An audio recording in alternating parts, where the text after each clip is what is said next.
My chceme zaviesť a urobíme to 25% sadzbu dane, pokiaľ ide o monopoly, pokiaľ ide o banky. Začíname fyzicky. No, neviem, či sa dostaneme. Dostaneme sa, garantujem vám to.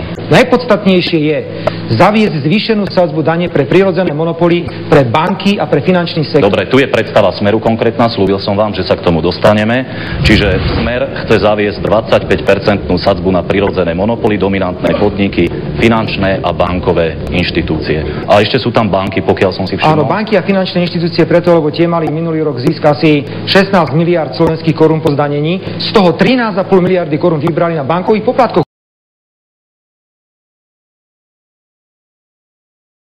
Ponúkame inú možnosť, aby peniaze brala tam, kde sú a nie tam, kde je to pre vládu najjednoduchšie. Chápem, že pre pravicovú vládu je veľmi ťažké osobitne dodaniť banky, že vôbec nemá chuť pravicová vláda sa ani púšťať do odborných diskusí s bankovým sektorom. Ale zase je veľmi jednoduché zobrať dôchodcovi, ktorý má 300 eur, tak, že mu prakticky zdraží všetko, počnúc potravinami, energiami, až po diaľničné nálepky.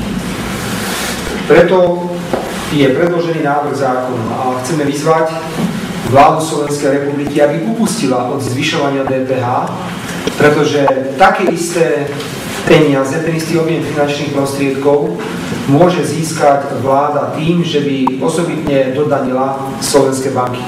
Je preto teraz už iba na vláde, pre aké rozhodnutie sa rozhodne. Či pôjde cestou útoku proti najchudobnejším, alebo príjme zákon vo Národnej rade, ktorý zabezpečí, že tieto peniaze zaplatia banky zo svojich ziskov.